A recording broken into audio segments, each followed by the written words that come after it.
अर्जुन ने पूछा कि भगवान आपने 7वें अध्याय के 29वें श्लोक में जिस तत्परम के विषय में जानकारी दी है वो किम तत्परम,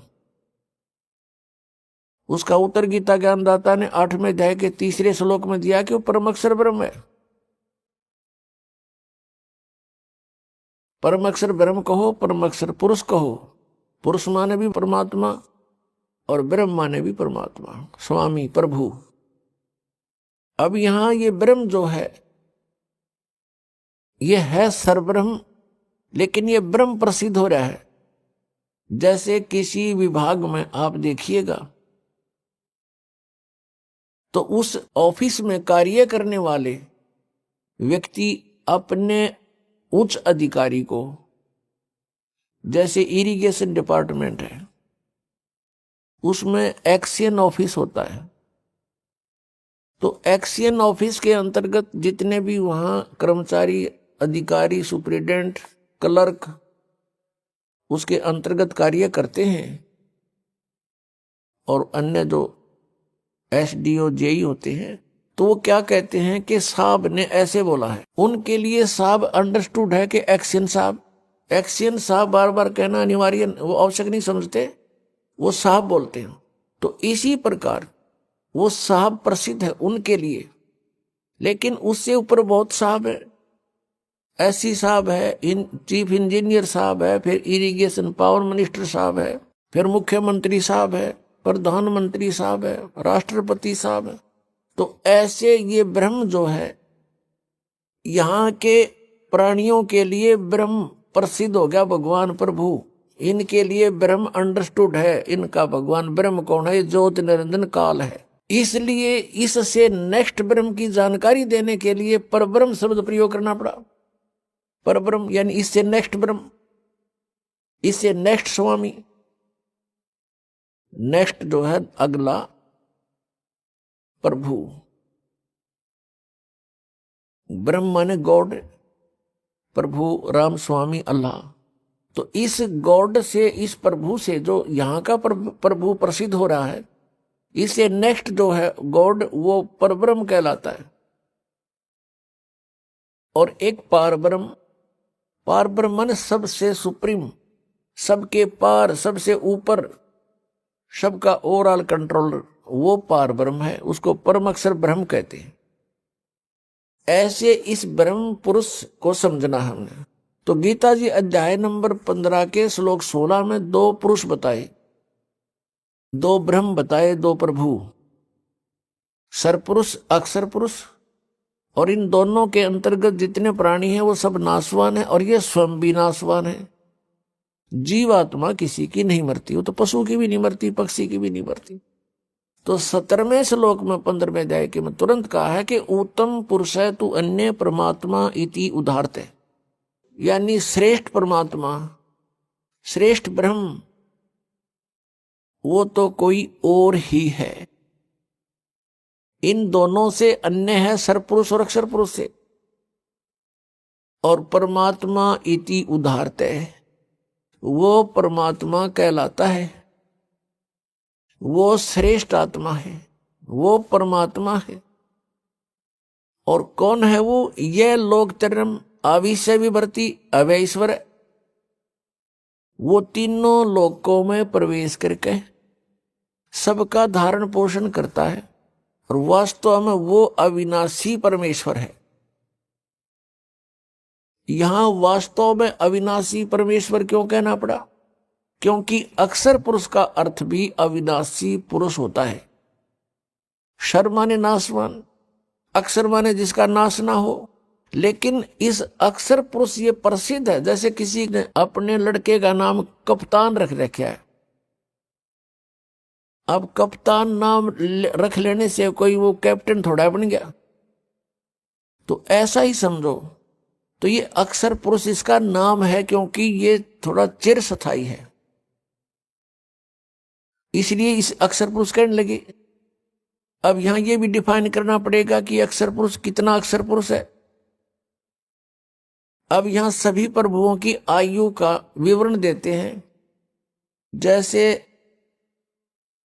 एक 4 युग की चतुर्युगी होती है, सतयुग, त्रेता, द्वापर, कलयुग। और ऐसे 1000 चतुर्युग का दिन, 1000 चतुर्युग की रात्रि, ये ब्रह्मा जी का दिन हुआ। यानी इतना, इतनी रात्रि, इतना दिन। और ऐसे 30 दिन रात का 1 महीना हो गया, 12 महीने का 1 वर्ष हुआ। और 100 वर्ष की आयु है ब्रह्मा जी की, रजगुण श्री ब्रह्मा जी की। इससे 7 गुना अधिक है श्री विष्णु जी सतगुण की। और श्री विष्णु जी से 7 गुना है तमोगुण शंकर भगवान की। ऐसे जब 70,000 बार ये त्रिलोक की शिव, तमोगुण शिव की मृत्यु हो जाती है, तब एक ब्रह्मांड का विनाश होता है। उसमें यह सरपुरुष महाशिव रूप में रहता है ब्रह्मलोक में, ऊपर, सबसे ऊपर। तब इसकी भी मृत्यु होती है, दुर्गा की भी इसके साथ मृत्यु होती है। पूरे ब्रह्मांड में आग लग जाती है। ब्रह्मा विष्णु महेश राम सभी जीव तरफ तरफ कर मर जाते हैं, शरीर छोड़ जाते हैं। और साथ में दुर्गा और ये काल भी मरता है, ब्रह्म सरपुरुष। इसके बाद क्या होता है कि सभी प्राणी ऑटोमेटिकली परमात्मा के विधान अनुसार दूसरे ब्रह्मांड में चले जाते हैं। 21 ब्रह्मांड है इस काल भगवान के, ब्रह्म के, सरपुरुष के, सरब्रह्म के, ज्योति निरंजन के। तो उसमें जाकर के परमात्मा ने विधान बनाया है कि इन दोनों का जन्म, दुर्गा और काल का जन्म अपने आप ऑटोमेटिक, जैसे गेहूं में ये कीड़े हो जाते हैं, सुरसी अपने आप बन जाती है उस।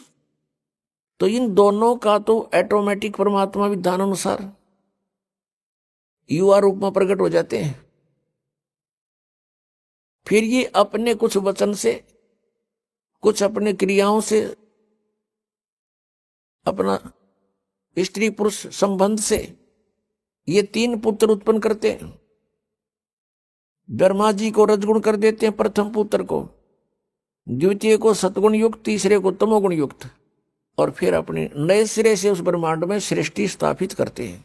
तो जो एक ब्रह्मांड का विनाश हुआ और 70,000 बार इस तमोगुण शिव की मृत्यु होगी, तो एक युग काल मरा, काल की मृत्यु हुई एक ब्रह्मांड में। तो उस जो एक युग हो गया किसका? अक्षर पुरुष का। इतना समय का एक युग हो गया अक्षर पुरुष का। और ऐसे 1000 युग का दिन, ऐसे बने हुए युग का 1000 युग का दिन, इतनी ही रात्रि, और 30 दिन रात का महीना, और 12 महीने का 1 वर्ष, और 100 वर्ष की आयु है अक्षर पुरुष की। अब ये इतना अक्षर है, ये इतना चिर स्थायी है, इसलिए इसको अक्षर पुरुष कहने लगे। और फिर भी इसकी मृत्यु है। एती उम्र बुलंद मरेगा अंतरे, सतगुरु लगे न कान न भेंटे वो संतरे। इतनी लंबी उम्र भी हो जाएगी तो भी मृत्यु होगी, क्योंकि वो तत्वदर्शी संत नहीं मिला तुम्हें, जिसका गीता जी अध्याय नंबर 4 के श्लोक नंबर 34 में वर्णन है। और परम अक्षर ब्रह्म की, परम अक्षर पुरुष की मृत्यु नहीं होती।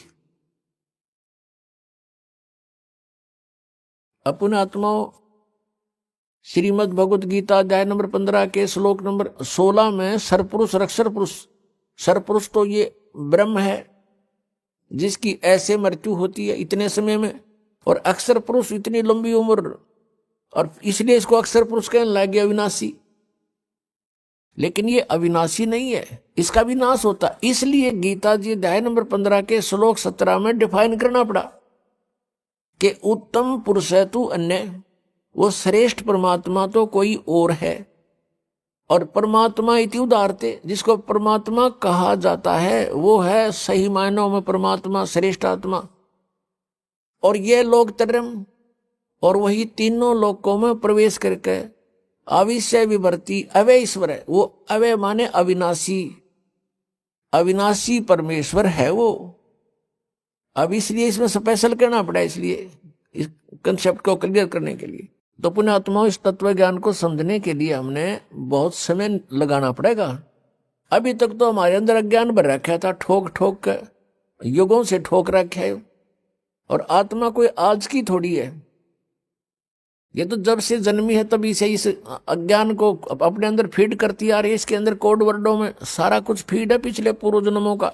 अब तो इस बात को समझना बहुत आसान हो गया, आध्यात्मिक ज्ञान को। जैसे एक चिप होती है मोबाइल में,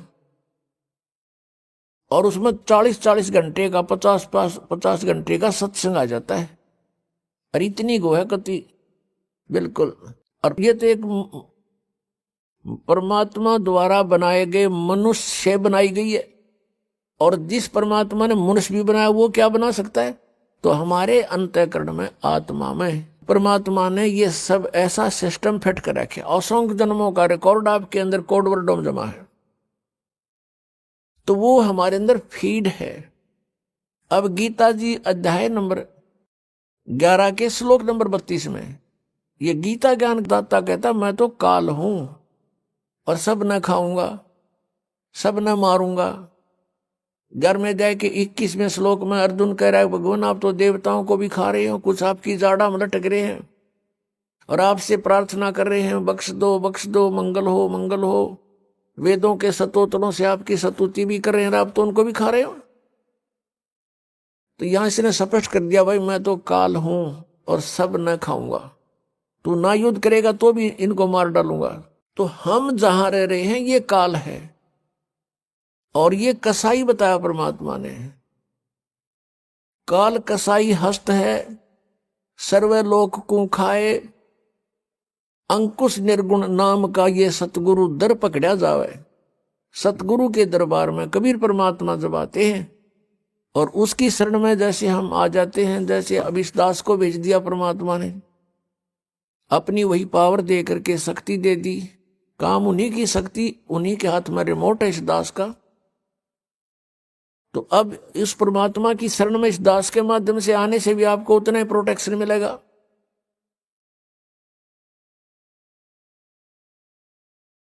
तो उन्होंने क्या बताया है कि तुम यहां ऐसे लोक में रह रहे हो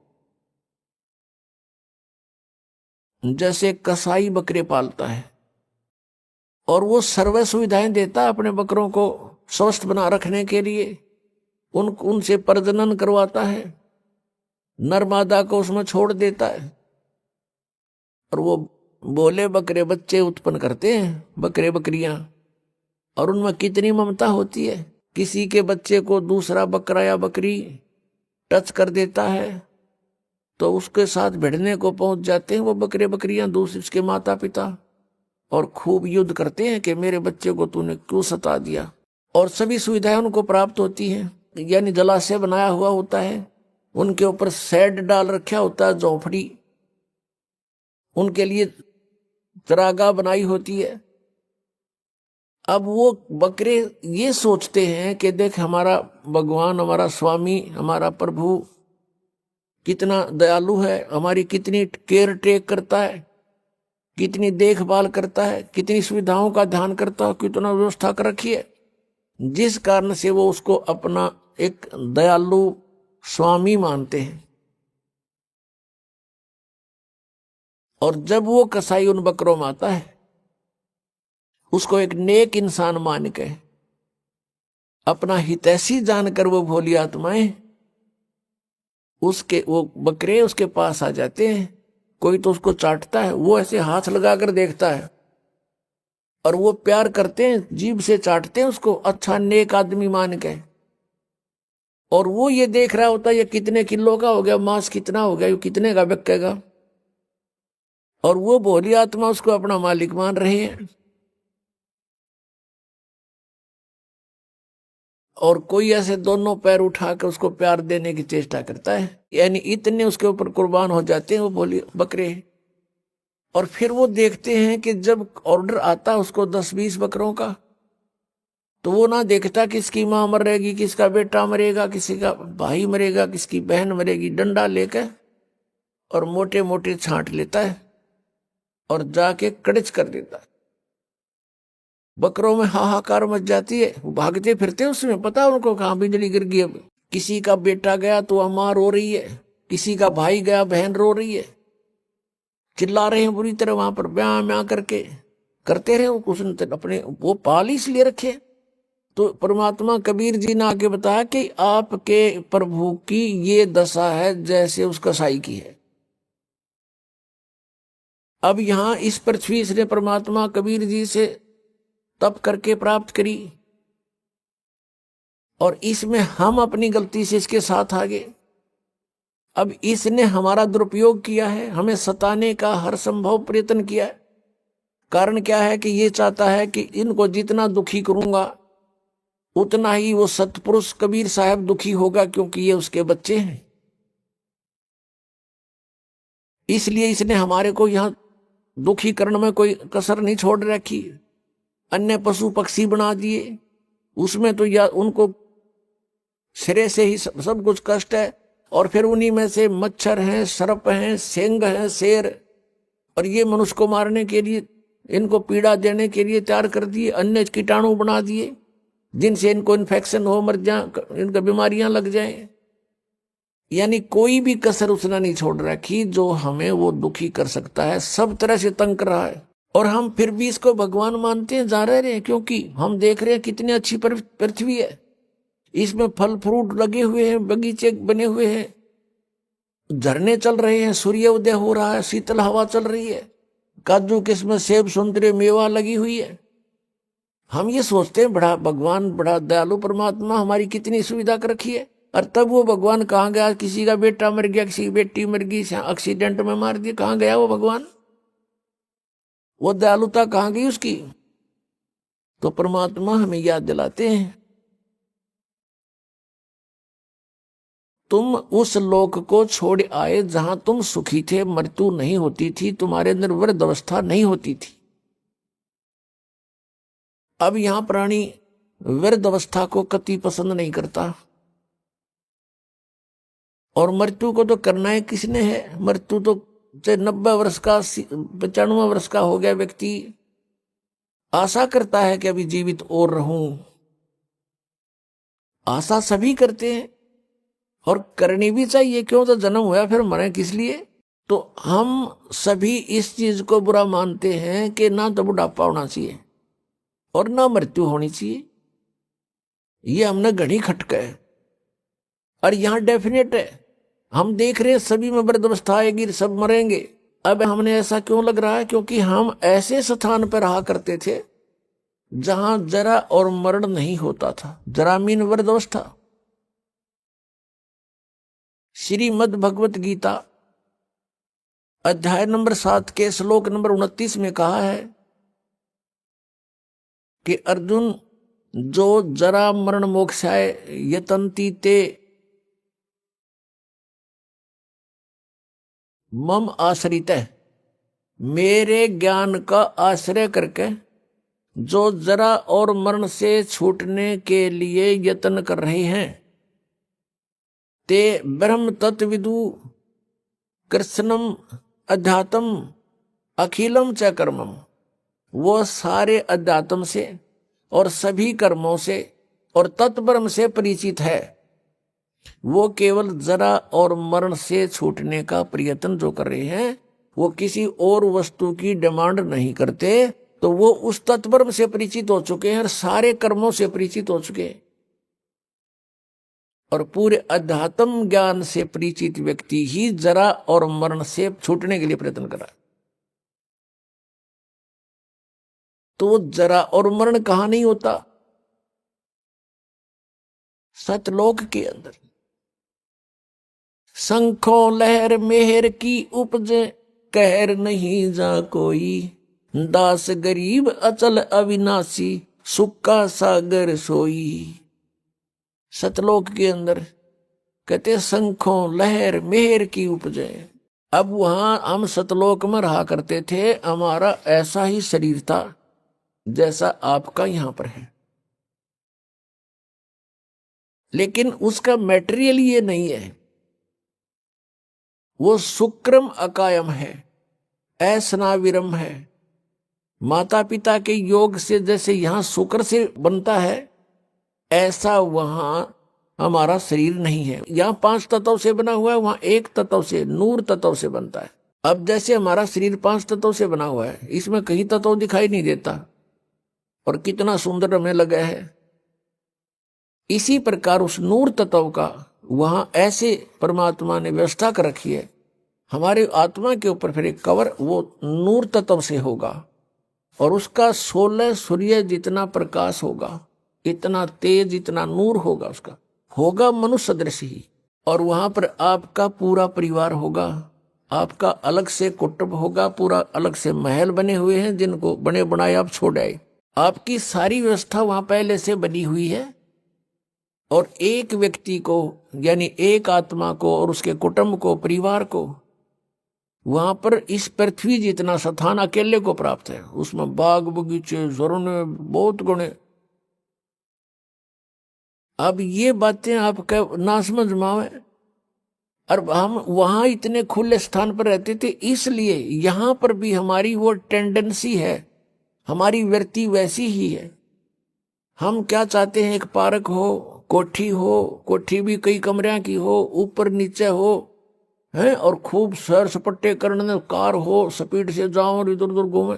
तो वहां विमान है आपके पास, आपकी वचन से विमान है, जहां चाहो वहां जा सकते हो, बहुत स्पीड से जा सकते हो और बहुत बड़े आपका स्थान है। तो वो सुविधाएं आपको वहां थी, उसकी अब खोज हम यहां कर रहे हैं। कोयले की खान में हम स्वर्ण ढूंढ रहे हैं, गोल्ड या कोयले की खान है, हम ढूंढ रहे हैं यहाँ सुख, या सारा दुख ही दुख है। परमात्मा कहते हैं तन दर सुखिया कोई नहीं देखा, जो देखा सो दुखिया हो। उदय अस्त की बात करे, मैंने सबका करया विवेक का हो, मैंने सबका विवेचन कर देख लिया। किसी के पास भी संत जाते हैं, 100 समस्याएं बता देता है, चाहे राष्ट्रपति हो यहाँ का, और चाहे ब्रह्मा हो, चाहे विष्णु हो, चाहे शिव हो, और चाहे इंद्र हो, वो भी 100 समस्याएं। उनकी इतिहास देख लो, ऋषियों के सामने कैसे प्रार्थनाएं कर रखी उन्होंने। तो पुण्यात्माओं, वो सुख सतलोक में है। परमात्मा सतपुरुष है, वो कबीर देव है, वो सतलोक में है। जब हम उसके राज्य में पहुंच जाएंगे, फिर हमारी मृत्यु और बुढ़ापा नहीं होगा। वहां जाएंगे कैसे, वो विधि आपको कल के सत्संग में बता दी थी विस्तार से, कि नाम जाप से हम भक्ति की कमाई इकट्ठी करेंगे। जब हम सतलोक से आए थे, हमारी बैटरी फुल चार्ज थी, हमारे बहुत ज्यादा पुण्य हमारे साथ थे। अब हम अपनी गलती से इस काल के साथ आगे लटक गए, इस पर आसक्त हो गए, और अब यहां हम रह रहे हैं इसके लोक में, तो हम उस अपनी पुण्य कमाई को बर्बाद कर चुके हैं।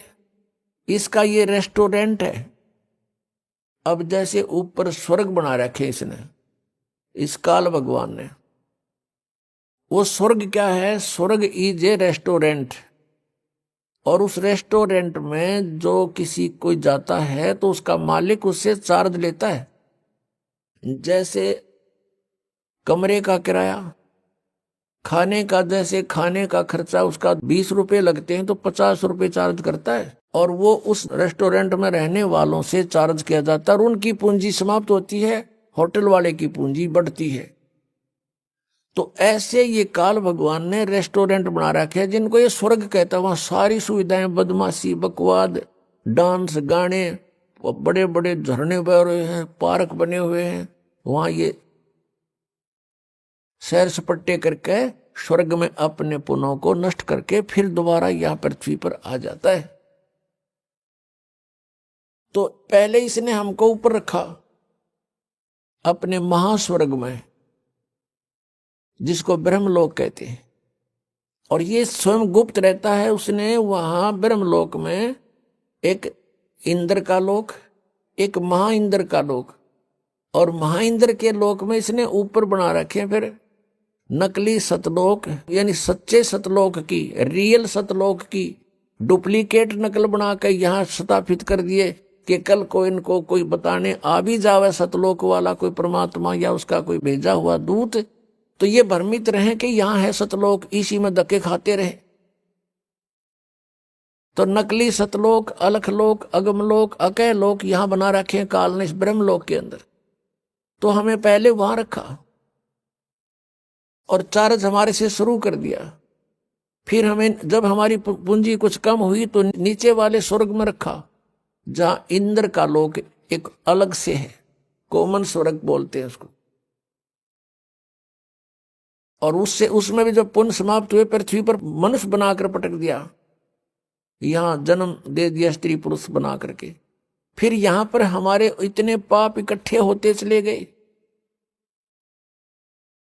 पुण्य क्योंकि शास्त्र अनुकूल साधना से बनते हैं, शास्त्र अनुकूल साधना इसने मिथ्या करवा दी। जब तक हमारे पूर्व जन्म के पुण्य रहते हैं तो हम जो साधनाएं किसी से भी सुनाते हैं उसको करते रहते हैं, और वो हमें लाभ हो रहा है पूर्व जन्म के संस्कारों से। हम सोच रहे इन साधनाओं से हमें लाभ हो रहा है, तो इस भ्रम के अंदर हम अपने सतयुग त्रेता द्वापर में ये सब पुण्यों का नाश कर देते हैं। और उस दौरान कोई हमें परमात्मा आते हैं, स्वयं चारों युगों में आते हैं, क्योंकि अपना का दुख अपनों को ही होता है। उस परमात्मा से हमारा कष्ट सहा नहीं जाता। हम रोते हैं, चिल्लाते हैं, किसी का बेटा मर गया, किसी की बेटी मर गई, लेकिन वो परमात्मा फिर वहां से चल कर आते हैं। हमें ज्ञान देना चाहते हैं कि तुम जहां रह रहे हो ये स्थान ठीक नहीं, ये काल का लोक है, और यहां जितनी बार जन्मोगे ये संकट तुम्हें झेलने पड़ेंगे। इसके लिए मैं बताता हूं, और तुम ये साधना, ये भक्ति करो, ये छोड़ दो। लेकिन हम इतने रंगे जा चुके होते हैं, इस काल के दूतों के द्वारा रह रहकर फीड कर दिया जाता हमारे अंदर, हम परमात्मा के उस ज्ञान को स्वीकार नहीं कर पाते हैं। हमारी बुद्धि जीव संज्ञा की है, और हम इन ऋषि महर्षि संतों को परम संत मानकर इन पर समर्पित हो चुके हैं, और ये सोच चुके हैं कि ये भगवान को प्राप्त कर चुके हैं, इन्होंने सतलोक चले गए होंगे। क्योंकि सतलोक का वर्तमान के अंदर ठेका ये राधा स्वामी पंथ, धन धन सतगुरु पंथ, जय गुरुदेव पंथ मथुरा वाला, इन्होंने ले रखा है कि हम सतलोक भेजेंगे। इन सतलोक का ना पता, इनको सतनाम का पता नहीं। इनके पूर्वज ने, यानी जिसने ये काल का जाल प्रारंभ किया, राधा स्वामी पंथ, श्री शिवजाल जी को कहते हैं, उनका चलाया हुआ ये पंथ है। और उसको ये अपना परम धनी मुखिया मानते हैं सभी पंथों वाले, जितने से संबंधित है, इसकी ब्रांचें हैं, कि वो हमारा हेड ऑफ द डिपार्टमेंट है, वहां से हमारा पंथ चला है। और उसने सतनाम का नहीं पता। सतनाम सतलोक भी सतनाम, सचखंड भी सतनाम, सतपुरुष भी सतनाम, और सार शब्द भी सतनाम को कहते हैं, और सत शब्द भी सतनाम को, और सतनाम भी सतनाम को। ये सतलोक जाएंगे। अरे इनके मंत्र पांचों काल के, नाम से मोक्ष होगा। कहते हैं जैसे ये हठ योग करते, 2.5 घंटा सुबह बैठो, 2.5 घंटा शाम बैठो। इन्होंने पुण्यात्माएं जो है, इन्होंने अपने पैर भी खराब कर लिए। एक भक्त आता फरीदाबाद साइड से, दाढ़ी सी रखता है, वो कह रहा था जी मैं इस राधा स्वामी पंथ से जुड़ के 40 साल मैंने अपना गोड्डे भी कंडम कर लिए, भगवान मिले। वो 2.5 घंटे गए, मैंने 6-6 घंटे बैठ कर देख लिया, कुछ प्राप्त नहीं हुआ।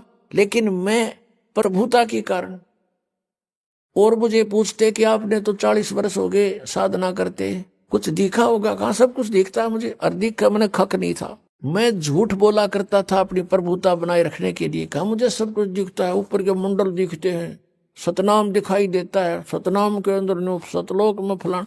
अभी न सतनाम का पता नहीं, बोला सतनाम का मुझे अब पता चला सतनाम क्या चीज है। और मैं मूर्ख बना रहा था वहां आसपास के व्यक्तियों को। तो पुण्यात्मा, ये जो सतलोक की महिमा गाते हैं, इनको सतनाम सतलोक का पता नहीं। अब परमात्मा कहते हैं कि कलयुग में जीवन थोड़ा है, भाई कर ले बेग संभार, योग साधना बने नहीं केवल नाम आधार। अब जैसे सतयुग के अंदर 1,00,000 वर्ष की आयु थी जीव की, और फिर त्रेता में लास्ट में 10,000 वर्ष की आयु रह जाती है और द्वापर के अंत में 1000 वर्ष की आयु रह जाती है और कलयुग के लास्ट में 20 वर्ष की आयु इस मनुष्य की रह जाएगी।